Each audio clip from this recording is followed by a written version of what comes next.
Bienvenue à Vox Pop Montréal.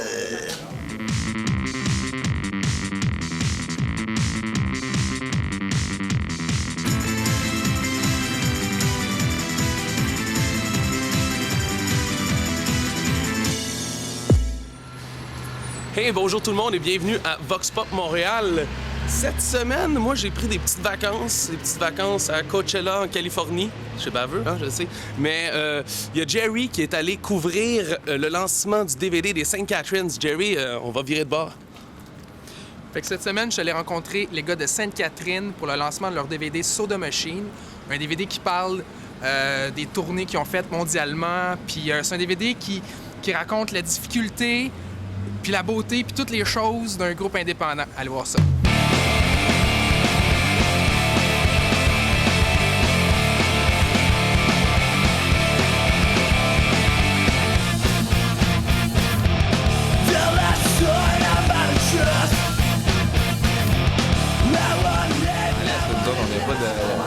Place de la poutine avec plein de petites sortes de marde dedans.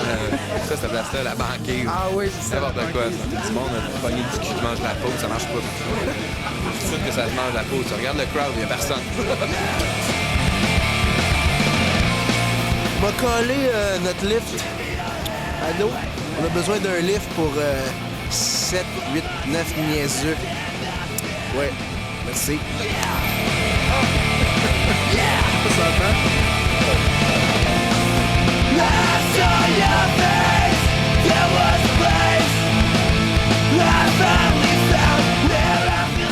C'est quoi l'idée de faire un DVD? On est-tu rendu là? Quand est-ce qu'on décide de faire ça, là? Ben, on l'a fait pour le 500e. En fait, on voulait filmer le 500e pour marquer ça. Puis après, on a dit, ben pourquoi pas faire un petit documentaire?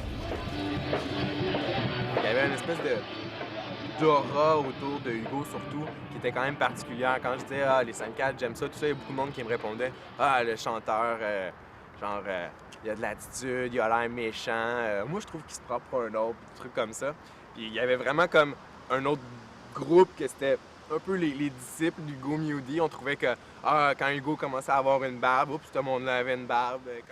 Si tu parles de Sainte-Cat à quelqu'un, ils sont sûrement amis ou ils veulent être amis avec Hugo. C'est genre le... Hugo, c'est comme un magnet, il attire tout le monde alentour de lui.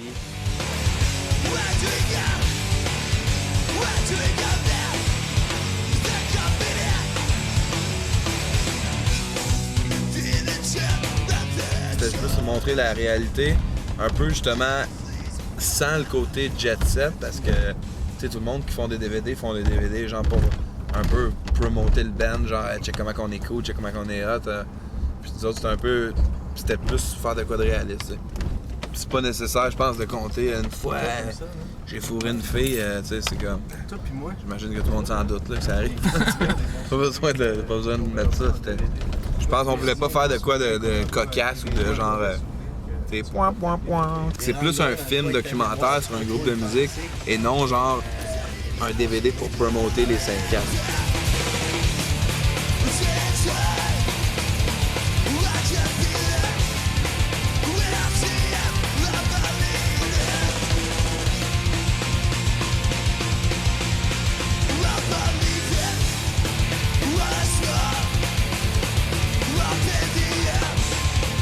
On faisait des tournées avec les moyens du bar, là, qu'on se faisait payer même pas 100$ par show, que on n'avait pas d'argent, on n'avait pas d'hôtel, on couchait chez du monde.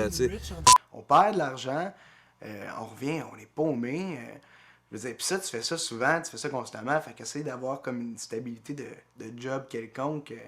C'est ça qu'on voulait montrer, que ça existe, ça, que ça se fait, puis que tu peux être heureux là-dedans aussi, peu importe, tu sais.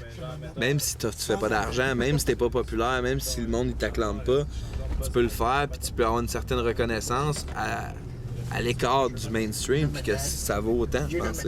Des fois, là, je me rappelle qu'on partait pour 3 mois, là, puis qu'après comme 20 jours, là, j'étais comme, pendant que là, je checkais le livre, puis il restait comme 60 shows.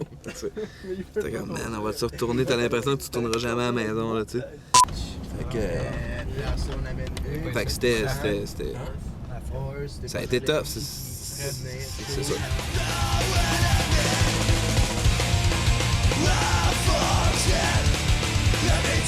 tous les succès, même s'ils sont assez modestes, pour nous, c'est vraiment exceptionnel parce qu'on pensait jamais que ça arriverait de même. Là. Je penserais jamais faire des tournées en Europe et aux États-Unis puis tout ça quand on a commencé. Là, ça aurait été beau faire un show à Montréal devant plus que 100 personnes à l'époque. Là, nous, on prenait exemple sur des groupes des États-Unis puis d'Europe et tout ça, qu'eux faisaient ça. T'sais.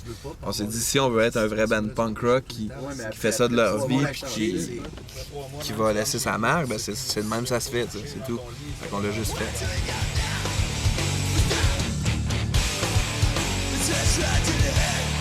Merci beaucoup. Peace.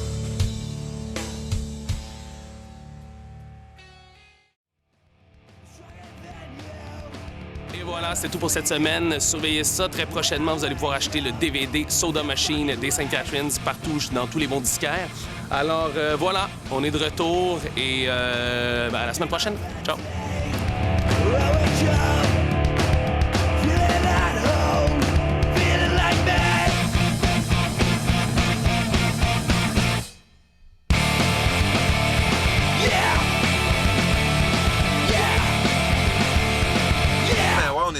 Moi, je suis un grand fan de Chubby. Son album La Pénétration, c'est un des albums que j'ai le plus écouté à vie. Bouncy pour Bouncy, hein? Ah ouais, c'est de la bombe. Hein. Parce que Baudet, c'est la nounou des Omnichrome en tournée. Ouais, ça, je connais ça, les pop, moi. Et là, tu connais ça, les jeunes mineurs, là, puis toutes ces affaires-là. Ouh. Ah non, mais on dit ça comme ça, là. Non, on parle. On parle parler, là. On jase. Parle de même. Mais quand un featuring St. Catherine en On y a Omnichrome, pensé. Ah, ça sent bien. Il y a Ça de sent quoi, bien, ouais. de quoi qui- Il y a peut-être un thème d'émission Ah ouais? de télé. Ouais. Après ça, on est bien ouvert à tous ces genres d'affaires-là. En tout cas, moi, personnellement, j'aime bien ça collaborer avec plein de monde. Je trouve que c'est le fun d'essayer des nouvelles affaires. J'ai pas peur de me ridiculiser. J'ai pas peur que le monde dise « Hein, le gars de Sainte-Cat fait de quoi? Comme Micron, j'en ai rien à chier. » Mais moi, c'est rendu, tu sais, Pour c'est le rendu fun, mes t'sais. bons amis aussi. Là. Moi, Figure est venu m'aider à déménager chez nous. Puis, je veux dire, j'ai pas de problème avec ça. Moi, je veux dire, c'est comme faire la musique avec des amis personnellement. Là. Fait que-